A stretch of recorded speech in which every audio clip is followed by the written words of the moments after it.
नमस्कार विद्यार्थी मित्रांनो, व्यंकटेश एज्युकेशन अँड संस्कृती या आपल्या चॅनलवर सर्वांचे सहर्ष स्वागत आहे। आजच्या व्हिडिओमध्ये आपण राज्यस्तरीय भारतीय अभिरूप शिष्यवृत्ती परीक्षा जानेवारी 2024 मधली प्रश्नपत्रिका आजच्या व्हिडिओमध्ये आपण सोडवून घेणार आहोत। इयत्ता चौथी विषय आहे गणित। आजच्या व्हिडिओमध्ये आपण गणित या विषयाची प्रश्नपत्रिका सोडवून घेणार आहोत। व्हिडिओ सर्वांनी बघा, कारण यातील प्रत्येक प्रश्न आपण स्पष्टीकरणासहित सोडवून घेणार आहोत। याचा आपल्याला नक्कीच अभ्यासात फायदा होणार आहे, याची गॅरंटी मी आपल्याला देते। बघा, नेहमीप्रमाणे व्हिडिओला सुरुवात करतोय। नेहमीप्रमाणे व्हिडिओ आवडल्यास व्हिडिओला लाईक करा, आपल्या मित्रमैत्रिणींना शेअर करा। चॅनलवर नवीन असाल तर चॅनलला नक्की सबस्क्राईब करा। सबस्क्राईब समोरील बेल बटन जरूर प्रेस करा, जेणेकरून येणाऱ्या सर्व विषयांच्या व्हिडिओचे नोटिफिकेशन आपल्याला मिळत राहील। प्रश्न क्रमांक 26 आपल्याला इथे प्रश्न विचारलाय 1 ते 100 मध्ये 9 हा अंक किती वेळा येतो। आता बघा, सोपी गोष्ट आहे, आपल्याला हे पाठ करायचं की 1 ते 100 मध्ये विचारलंय, मग हे लक्षातच ठेवायचं आहे। 1 हा अंक 21 वेळा येतो, 0 हा अंक 11 वेळा येतो आणि 2 ते 9 मधल्या संख्या आहेत त्या किती वेळा येतात, 20 वेळा येतात। म्हणून मी इथे काय लक्षात ठेवायचं, आपल्याला काय विचारलंय 9 हा अंक, मग बघा 2 ते 9 मधले सर्वच अंक 20 वेळा येतात, म्हणून आपल्याला इथे उत्तर आहे की 9 हा अंक 20 वेळा येतो। पर्याय क्रमांक 3 हे आपल्या प्रश्नाचं उत्तर आहे। पुढचा प्रश्न आहे 8, 2, 4 मध्ये ब्रॅकेट आहेत। या संख्येमध्ये चौकोनाच्या जागी एकच समान अंक असून त्या अंकांच्या स्थानिक किमतींची बेरीज 3030 आहे, तर तो अंक पर्यायातून निवडा।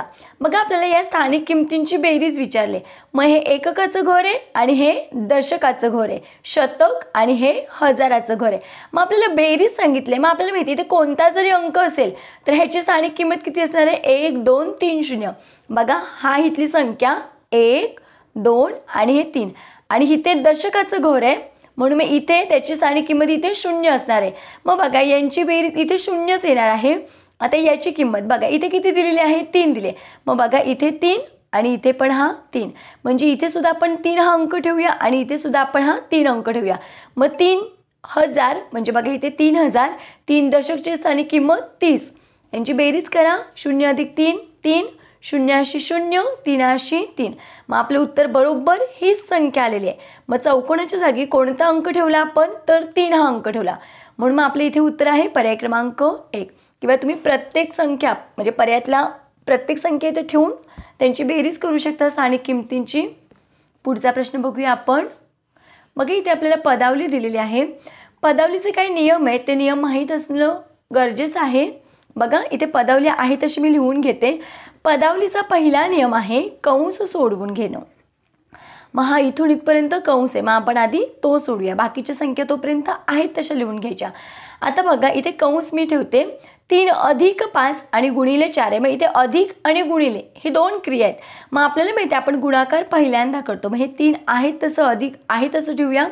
5 चौक 20 वजा 8।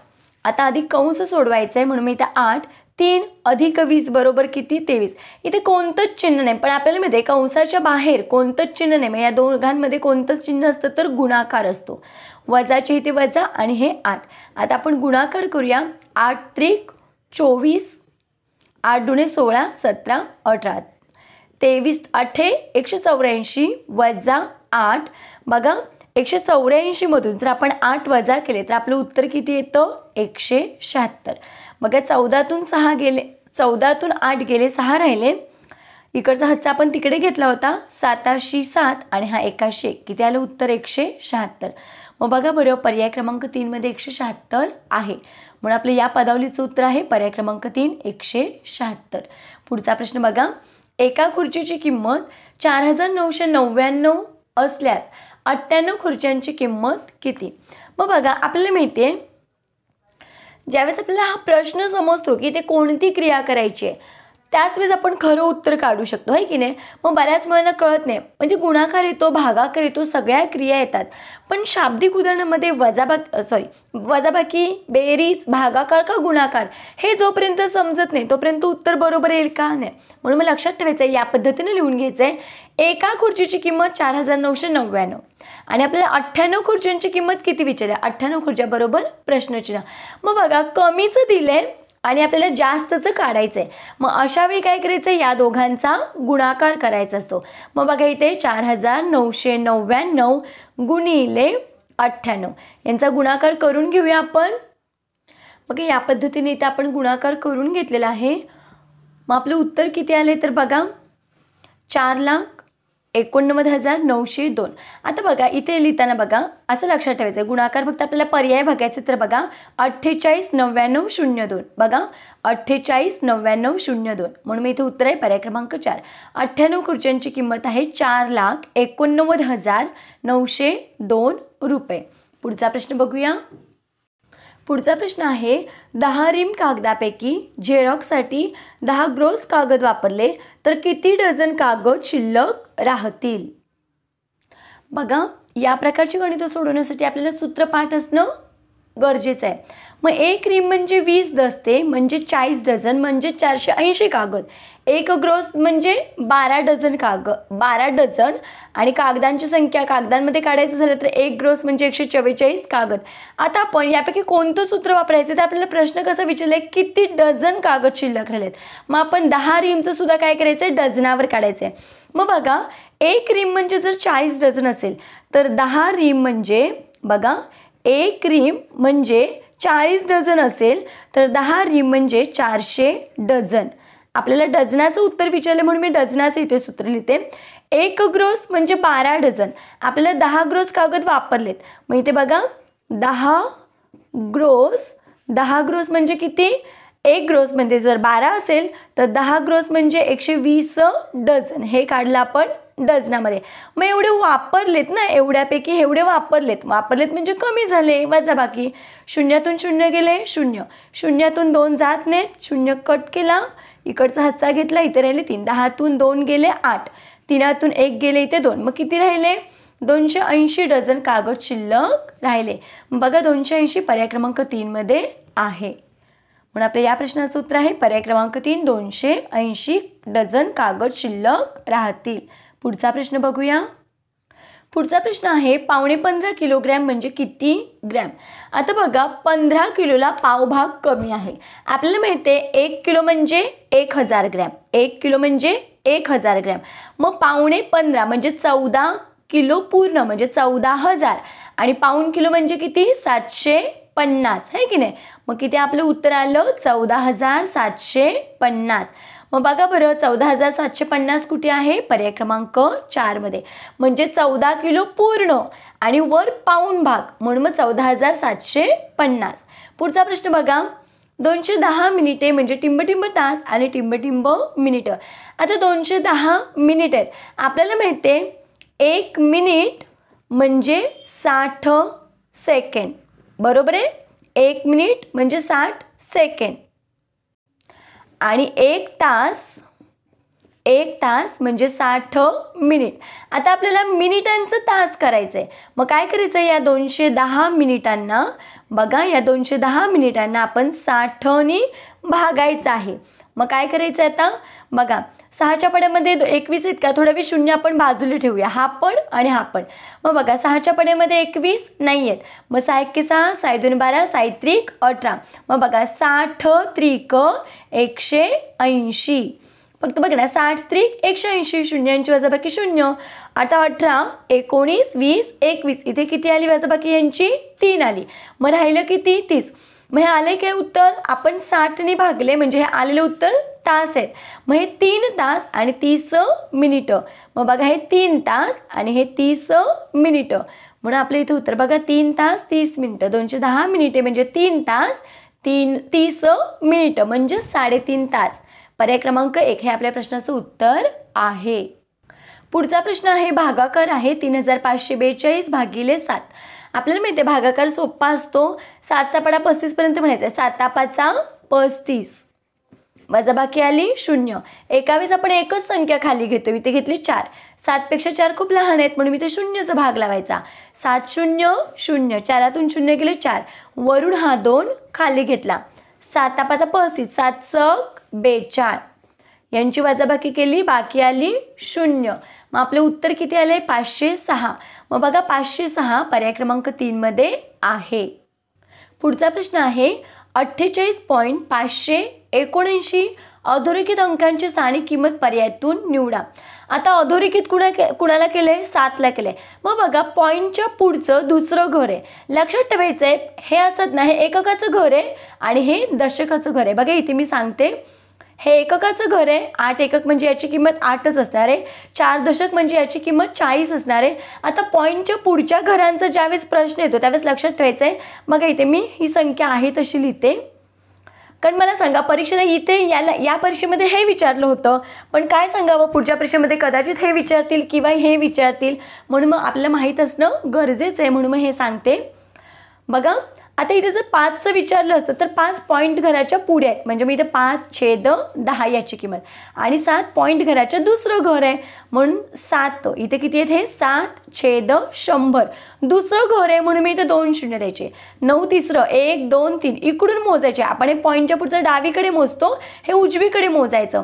मग हे 9 आहे आणि ते 1 2 3 1000 झालं. आता याची स्थानिक किंमत काढायची ना आपल्याला. आधी 5ची दाखवते मी तुम्हाला. बघा एक घर आहे इथे, इथलं हे 5, इथे 0 एकच आहे की नाही, एक दशक आहे म्हणून मग एक घर डावीकडे जायचं. इथे काही नाही म्हणजे 0.5. आता 7 बघा, 7 आहे तसं लिहून घेतलं. 2 शून्य आहेत, मग 1 आणि ते काही नाही म्हणजे 2 आणि 2 घरानंतर पॉईंट. मग या 7ची स्थानिक किंमत किती आहे? 0.07. आणि 9ची बघा, 9 हा अंक लिहायचा. 1 2 3 3 घरं डावीकडे जावा. 1 2 3 इथे पॉईंट, पुढे काही नाही म्हणजे 0. मग याची स्थानिक किंमत किती आहे? ही आहे. आपल्याला विचारले कुणाची? 7ची. मग 7ची स्थानिक किंमत किती आहे? 0.07. मग बघा 0.07 पर्याय क्रमांक 4 हे आपल्या प्रश्नाचं उत्तर आहे.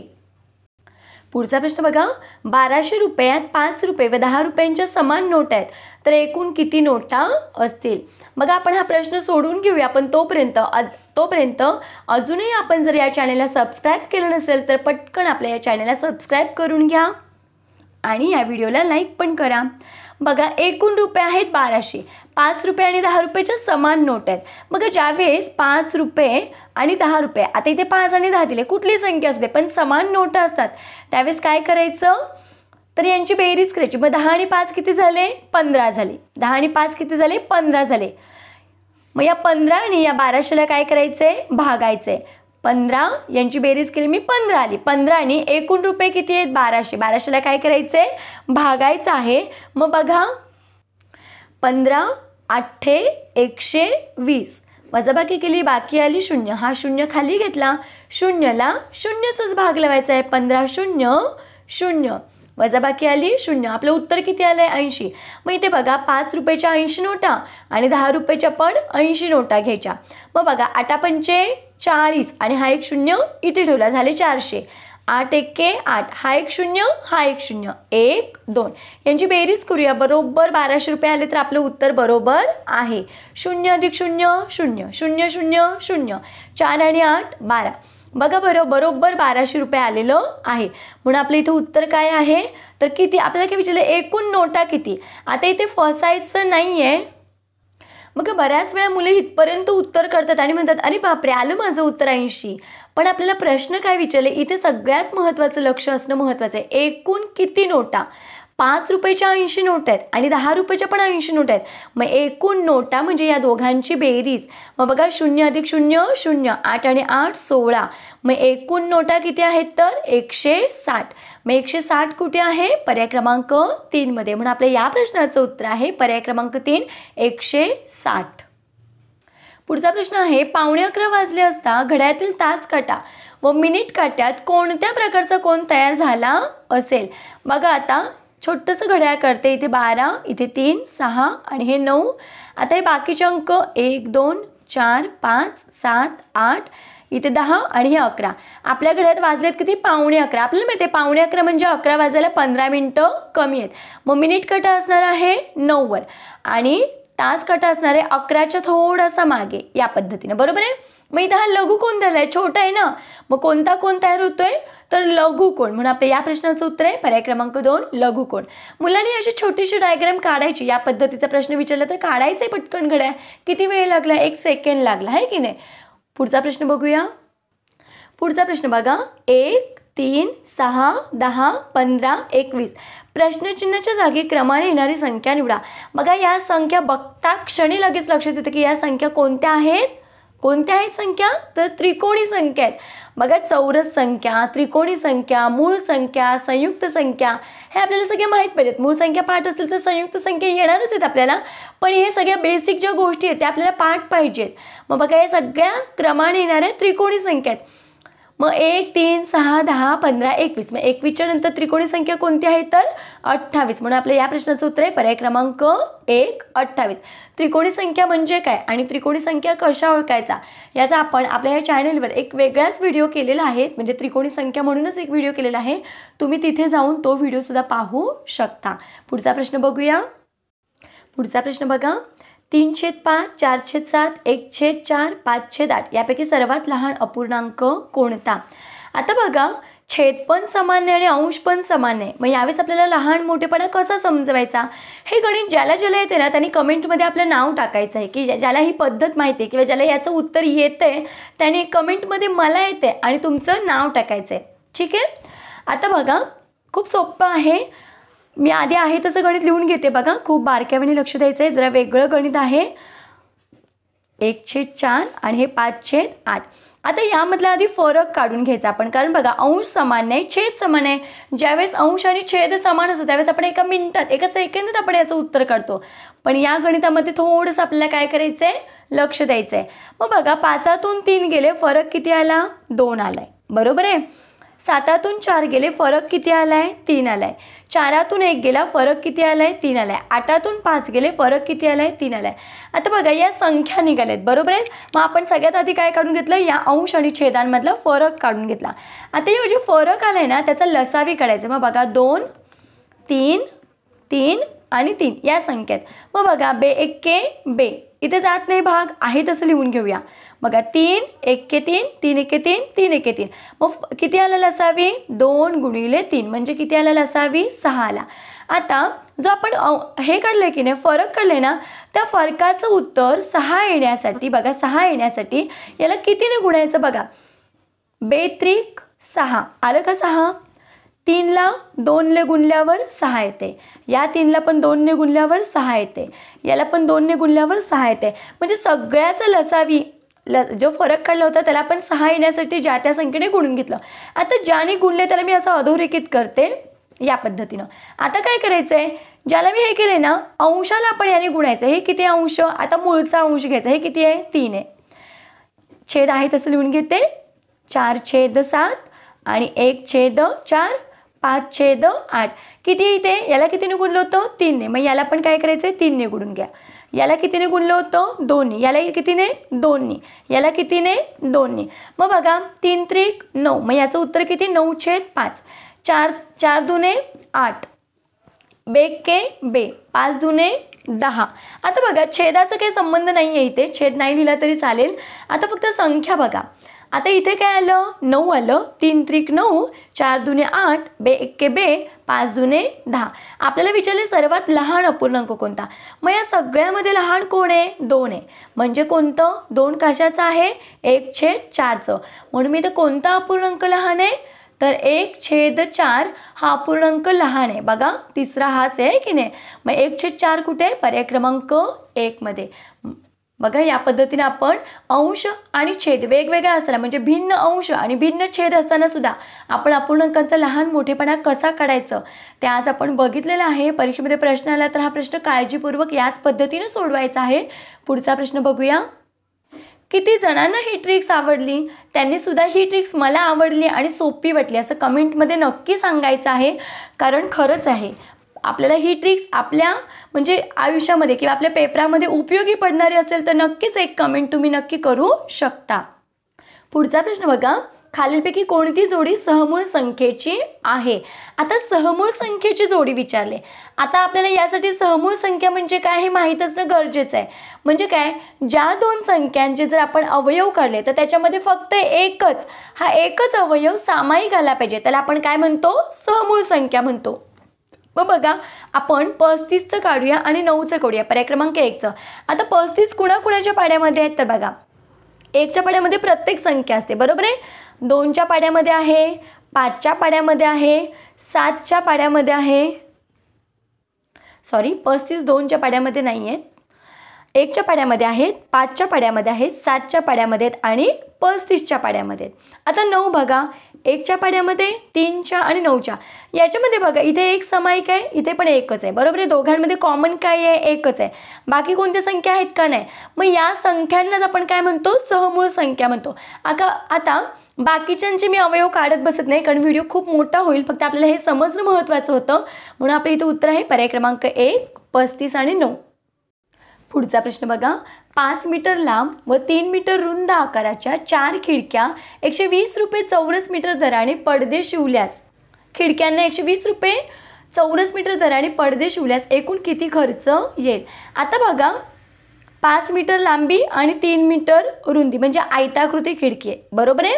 आता या खिडक्यांना 4 पडदे शिवायचे ते नाही, अशा आकाराच्या 4 खिडक्या आहेत. किती खिडक्या आहेत, 4 आहेत. ही एक झाली.